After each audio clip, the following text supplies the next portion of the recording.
Hello, my dear children. Welcome to another story about the history of our world, the land of Gothessa and the planet of Nyrene.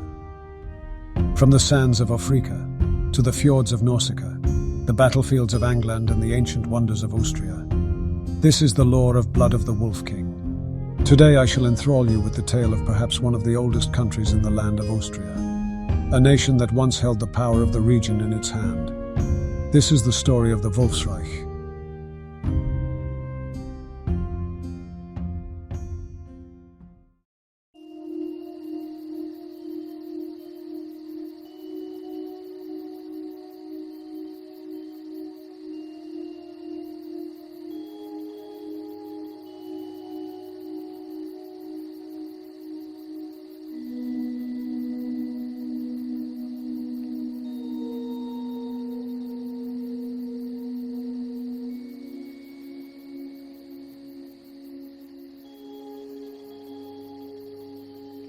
In the time before civilized man had settled in this region, it was home to a variety of wildlife.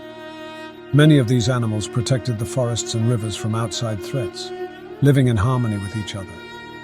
This would change during the Ancient Era. Sometime between 500 and 400 of the Ancient Era, people began to settle in this region.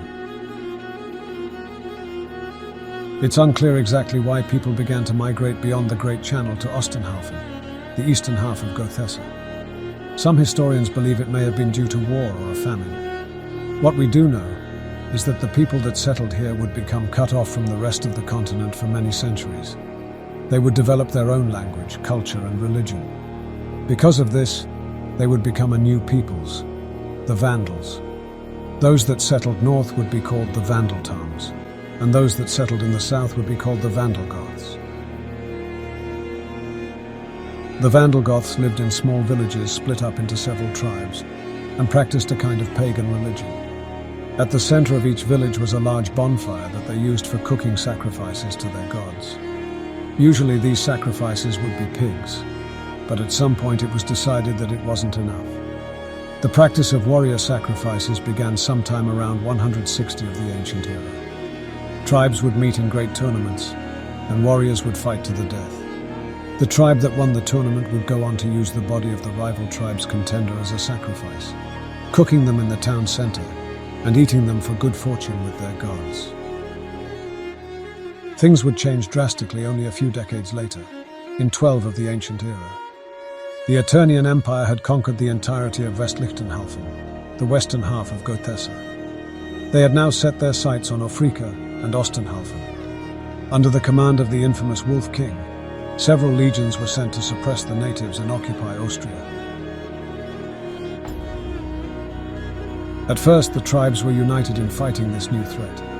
For a time, they were able to hold the legions back. But the Vandalgoths has fewer numbers, and were quite divided on how to handle the invasion. General Vidius Sarcanius of the powerful Ostrogoth tribe was growing increasingly frustrated with the lack of meaningful victories against the Eternians. He had suggested that the tribes instead try to come to an agreement with their enemy. He argued that currently the Vandalgoths has the upper hand, but if this war continues they would soon lose. So instead they could parley with their foe and reach an agreement that guaranteed the sovereignty of the tribes. He was called a traitor and told to know his place, but his words reached the ears of the Vermegoth and Fermegoth tribes. Secretly, they would begin preparing a scheme to negotiate with the Eternians behind the backs of their fellow tribesmen. Meanwhile, a massive battle was brewing just outside of modern-day Eifenhardt. On the fields of Grundelen, the final battle of this war would take place. The tribals were confident that they would win, despite being heavily outnumbered. When the commander of the allied forces, Kitaro Jula, ordered the attack, all of the tribal forces, except for those of the Astra, Fermai, and Vermai, charged forwards at the Eternian legions. Kitaro quickly turned his horse around, wanting to know why a third of his force ignored the sign to attack. When leaders of the three tribes of Astra, Fermai, and Vermai sat down with the Wolf King in secret, he told them one thing: "Prove your loyalty to me by turning against your allies, and you will keep your sovereignty, as long as you fly my banner above your lands and pay tribute." So it was that the three tribes betrayed their brethren and were granted what they were promised. Not only that, but they took the land that previously belonged to the other tribes. Many Vandal Goths would go on to serve in the Wolf King's legions, but would betray him during the Great Uprising. In the coming years, Austria would become a land of many diverse cultures. There were many from the old Eternian Empire that settled here, but many more flocked to Ostenhalfen during the Great Migration of 456 Divine Regnum. This caused ethnic tension and violence among the many groups that now called Austria home. There were the Vandal Goths, of course, and the Italians and High Gothessans that settled from the west, and their children that now call themselves Austrian. Things would only escalate as the region became more populous. As merchants carried goods and immigrants to Austria, Juads would begin to settle in this new land. During the 7th century Divine Regnum, the Sassid clans had begun to expand their territory outside of the Mid-East. They would be the precursor to the Ottomanian Empire. During these expansions, they made many laws targeting the Juad population, and many of them were displaced, running to Gothessa as refugees. They were not trusted by locals, and the ethnic violence in Austria would escalate further. Many local conflicts would spread across the land. Warlords rose from villages and towns, only to subjugate their neighbors and grow their power. Austria was becoming increasingly violent, until 934 Divine Regnum. The newly formed Holy Eternian Empire from Westlichtenhalfen sent envoys to Austria.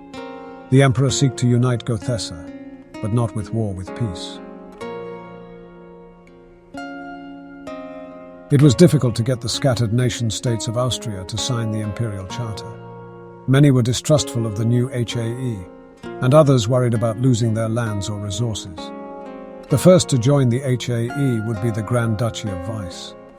Following this, several others would become members of the HAE. Despite this, the region still stood mostly divided and in conflict.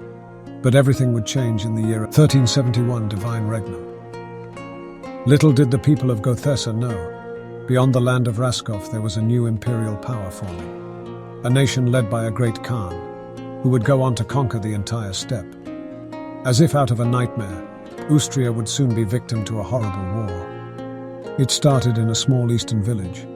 The people here lived peaceful and fulfilling lives, but then the Khan's men came and razed everything, destroying their peace.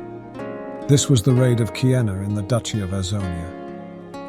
In only 2 short months, the Khan had laid waste to hundreds of towns and farms, taking slaves and food, from the northern border of Azonia all the way down to Lakava. It was clear that individual resistance was pointless. Only a united front could push back these invaders.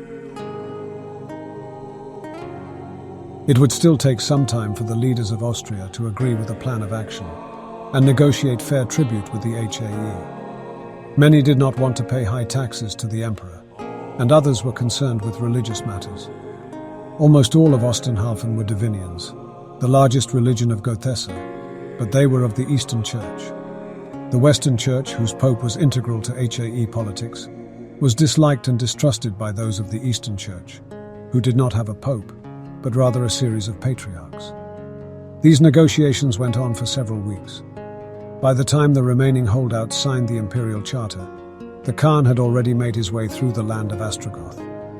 The Vandal Goths were unable to repel his forces and were displaced from their homes. Their remaining armies made on final stand against their enemy.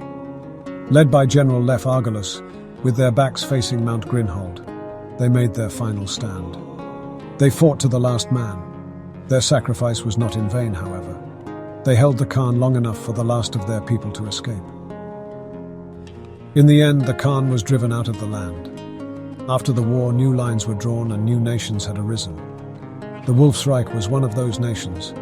Grunner Kula was a heroic general that fought in the war against the Khan. He hailed from Volderen originally, but after the war decided to stay in Austria to help rebuild. He would order the construction of a great fortress which would become the capital of his new nation, the Wolfsreich, named so because Is was the same land that the Wolf King died in so long ago. Things wouldn't be easy, however. His new country was full of Easterners that were a part of the Khan's armies. Most of them were just slaves or merchants, and now they had nowhere to go. Then there were the Vandal Goths, angry that their land had seemingly been stolen from them. There were new settlers from the west, the Jewuds, and finally the descendants of the Eternians as well. Grunner Kula knew that civil war would be inevitable if he didn't do something to keep the peace. The city his fortress would be built upon was known as Eifenhart, and it borders a great lake. This lake connects to the Great Channel, which allowed Grunner access to many merchant fleets. He made deals for food and wine, and rapidly distributed it throughout the Reich to prevent starvation and keep his people happy. He then shipped in tools and material to established mines and forestries, and build roads and infrastructure. He figured his people would be happy if he kept coin in their pockets and food in their bellies. And he was right. His nation would not have been possible without incredible forethought, and of course the great merchant fleets. As the years went on, the nobility of the Reich became more complacent as they lived in decadence. Eventually the Vandal Goths saw an opportunity to rebel, and they did. The Wolfsreich barely survived the war, and is now a shadow of its former self. This is what the Wolfsreich is now, in the year 1475 DR, the same year Wolfgang von Coburg is born. Due to the cultural and linguistic diversity, there are many differences found in Austria from the rest of the continent. One of the most prominent is the fact that Austrians call the planet Earth instead of Nyrene, which is due to an Eastern dialect. Now let's take a look at the geography of the Reich. Let us begin in the north. Bordering Ostrogoth is Castle Neuden. Surrounded by rolling hills and golden fields of wheat, this castle is home of the Neuden family.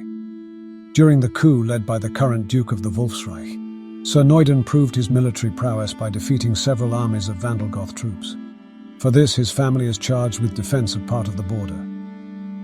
Along the river, one will find the large village of Kipta. Its population is nearly 400. The village is an important route in the movement of wheat and animals products from the northern farmlands to the rest of the country. Moving further south will bring us to one of the many post offices surround Gothessa. This one is ran by the Eagle Post Couriers Guild. Further west is the Dietrich Forest. The forest is mostly untouched by people, although along its outskirts one will find several forestries and charcoal burners. Deep inside the forest it's said that one can find nymphs, the stalwart protectors of the trees, direwolves, elnan, and many other creatures that are obscured to the eyes of the layman. Apparently few people live to share their encounters with these enchanting yet dangerous beings. Because of this, few dare to venture into the deep woods. Going south, we arrive at Castle Richtenstein. The Richtenstein family have lived in the Wolfsreich for generations. In fact, their ancestors fought alongside General Grunner. The modest castle is perched along Lake Constance. Just south of here is the capital of the Reich and the seat of its power, Eifenhart. Duke Rohamgram von Ludwig ruled the country from the large castle that is built into the mesa. Its official name, Kaste von Aufgehenden Sonne, which means Castle of the Rising Sun. It is named so because the mesa it's built into faces the east. The city itself is a metropolis. Its population is nearly 20,000. People live in cramped buildings and alleyways. Along the waterfront is a bustling port where traders and pirates stop for supplies and mercantile. Here, press gangs are a consistent issue. Sailors stopping here will often find men too drunk to walk in the alehouses and bring them aboard, forcing them into service. After 7 years of service, men that were pressed must be released. Or, if the opportunity presents itself, the pressed man can sue his captain for failure to release. Yes, the law and politics of the land is quite complex. Moving further south, we will find the large fortress of Oberstein. It's built atop a hill. This fortress, along with most castles in the region, are designed to repel cavalry. A hard lesson learned after the invasion of the Khan was just how easy the villages and shabby castles fell to his hordes to horseback warriors. Several small villages dot the landscape. Then we arrive at the Holy Lichten Monastery. This monastery was originally founded in the 12th century by a group of daring monastics that seek to convert the pagan Vandal Goths. Its fortress-like design was necessary as attacks by wild men and bandits became common. Since those days it has grown into a large abbey. The monks that live here abstain from all worldly pleasures and dedicate themselves to helping the poor and growing their faith. Going east, we shall arrive at our next destination. the border village of Wiesenville. Next to it is the Castel Stark, which holds a small garrison of 200 troops. The village of Wiesenville is situated not far from a river, and flanking mountains that comprise the border between the Wolfsreich and Vermegel. In the old days, this small village was a stop along trade routes. Now it sits as a defensive position against potential invasion. The Coburg family are charged with defending this part of the border. They live in but a modest manner and oversee but a small fort with only a handful of men-at-arms. Border clashes against wild men are common but rarely lead to casualties, other than a few cuts and bruises. Now that we have seen most of the country, my legs are growing tired and my eyes weary. Let us end our journey at one final stop, the place the Wolf King met his end, the old ruins that are now called Wolf's Folly. It was in these ruins that the Wolf King would meet his end to the unnamed hero general of Volderan.